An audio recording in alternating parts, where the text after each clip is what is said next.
Throughout the teaching process, educators make a wide range of instructional decisions that reveal their perspectives on instruction and on curriculum. These essential and critical decisions directly impact the lives of their students and reveal teachers' motivations as well as their pedagogical reasoning. This is particularly true for experienced teachers because their instructional decisions encompass both philosophical and practical matters, indicating both their focus of attention and their fundamental approach to education. Reflecting on the spectrum of influences, the authors designed this study to investigate a range of factors on experienced music teachers' instructional planning. Those included pre-service education, musical context, curricula, prior teaching experiences, and assessment. Corresponding research questions were: which factors have more influence on decision-making during instructional planning among experienced in-service music teachers? And how do participant characteristics such as gender and teaching experience and educational context, such as teaching level and musical context, influence teachers' instructional planning? The literature on non-music teachers' instructional decision-making focuses on multiple and diverse pedagogical decisions made before, during, and after the process of teaching. Prior to teaching, decisions encompass curricular choices and planning activities to achieve a variety of outcomes with the goal of enhancing student understanding and engagement. Employing a cyclic practice of teaching and learning, teachers also modify planned instruction by using their professional knowledge, observational skills, and metacognition. As shown here, the instructional decisions were frequently motivated by philosophical and practical matters, the focus of attention, and the teacher's fundamental approach to education. In turn, they relied on professional pedagogical knowledge, reflective thinking skills, information from observations, assessment to modify planned instruction, the classroom environment, diverse musical contexts, teachers' experiences, and pedagogical content knowledge combined with intuition and values. As an extension of their earlier qualitative research and to address the lack of quantitative research on this topic, the authors undertook this project to expand their work on teacher decision-making. Additionally, many experienced teachers conceive lesson planning conceptually and extemporaneously, often without recording them. Therefore, the authors intended to create an instrument to aid experienced teachers in reflection on their planning process. The purpose of the study was to investigate a range of factors on experienced music teachers' instructional planning. Those factors include pre-service education, musical context, curricula, prior teaching experiences, and assessment. In addition to developing the survey instrument, the authors analyzed for possible differences by gender, age, teaching experience, school geography, teaching level, and musical setting, that is, performance-based versus classroom-based. For this study, the authors adapted a survey intended for physical education teachers in Spanish, the title being Cuestionario de Influencia en la Planificación de la Educación Física, or Planning Decision-Making in Physical Education Questionnaire. It focused on various factors that influenced physical education teachers' planning for instruction. The original survey included 8 factors, including curricula, pre-service education, geographic location, and teaching experiences. Continuing on, the factors included musical experience, other teachers' influences, materials, and level of preparation. The authors added a 9th factor, assessment, because assessment is a key pedagogical component that influences instructional decisions and is embedded in each of the 3 stages of instruction, those being planning, presentation, and reflection. To adapt their original survey, the authors also engaged an experienced music educator, fluent in Spanish, to translate the original survey into English.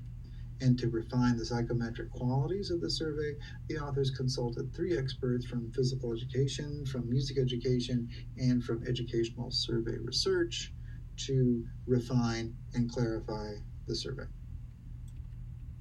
One other note about the assessment questions the authors added is their basis. The authors used the 4 artistic processes from the National Core Arts Standards as a basis for the assessment questions, those processes being creating, performing, responding, connecting. Because these standards apply to pre-K through 12 music education settings, the teacher's assessment responses revealed how and why their approaches to measuring student learning can vary by musical context. 68 in-service music teachers in 4 online Master of Music Education degree programs based in the United States served as participants for this study. Their demographic data included 32% males and 65% females. They ranged from 23 to 52 years of age, and their teaching experience extended from 2 to 27 years. Their primary teaching levels were 56% elementary and 43% secondary. Their teaching contexts were 50% classroom-based or non-performance courses such as general music, and 46% performance-based courses such as working with ensembles. The authors analyzed the dimensionality of the 15 items from the assessment subscale using maximum likelihood factor analysis. 3 criteria determined the number of factors to rotate: the a priori hypothesis that the measure was unidimensional, the scree test, and the interpretability of the factor solution. Only 1 factor emerged, accounting for 53% of the item variance. All factors loaded between 0.81 to 0.55. The coefficient of alpha for the total scale was R equals 0.94. This slide shows the first half of the questions with means, standard deviations, and factor loadings. This slide contains the second half of the questions with means, standard deviations, and factor loadings for the assessment subscale. This slide shows a comparison between estimates of reliability for the original factors in the Physical Education Survey and the Adapted Music Survey. All items displayed acceptable loading from 0.71 to 0.96, except level of preparation and musical content. This factor showed an alpha equal to 0.40. To address the first research question regarding the relative influence of each factor on instructional planning among experienced music teachers, the authors calculated a rank order of the mean scores for all participants. The highest rank order revealed the influence of teaching experience as most prominent, followed by materials and facilities, while the least influential factor was the influence of the national standards. The authors performed a further analysis to compare the rank order of factors on instructional planning by musical context, either classroom-based or performance-based. While the results were largely the same, the performance-based results indicated that participants ranked their own musical activities and assessment higher than their classroom-based counterparts, who gave more emphasis to their own education and state curricula. This difference might be explained by more opportunities for performance-based respondents to participate in choral or instrumental ensembles after college. Additionally, the stronger emphasis on assessment may reflect administrators' expectations at the secondary level, where musical ensembles are more frequent. In contrast, the classroom-based participants reported a stronger influence of state curricula as a reflection of their general learning goals. To address the second research question regarding how participants' characteristics, such as gender and teaching experience, and participants' educational context, such as teaching level and musical context, influence their instructional planning, the authors conducted nonparametric tests. First, they conducted a Mann-Whitney-U test to evaluate gender differences with the factors influencing instructional planning. There were no significant differences. They then conducted a Kruskal-Wallis test to evaluate the differences among 3 levels of teaching experiences: low, which was 1 to 3 years, moderate, 4 to 12 years, and high, 24 years or more. The test revealed significant differences. The post hoc analysis found differences only between low and high experienced teachers with respect to the influences of their education, with low experienced teachers reporting more influence. The authors conducted a Mann-Whitney-U test to evaluate factors influence instructional planning by teaching level differences. This is secondary versus elementary. They found significant differences in 3 factors: influence of state curriculum, influence on musical activity, and influence of materials and facilities. Music teachers on the elementary level were significantly more influenced by the state curriculum and materials and facilities when planning than the secondary music teachers. Furthermore, secondary music teachers were significantly more influenced by their musical activities when planning than their elementary counterparts. The authors evaluated factors influencing instructional planning by teaching contexts. This was classroom-based versus performance-based. They found significant differences in 2 factors: teaching experience and influence of materials and facilities.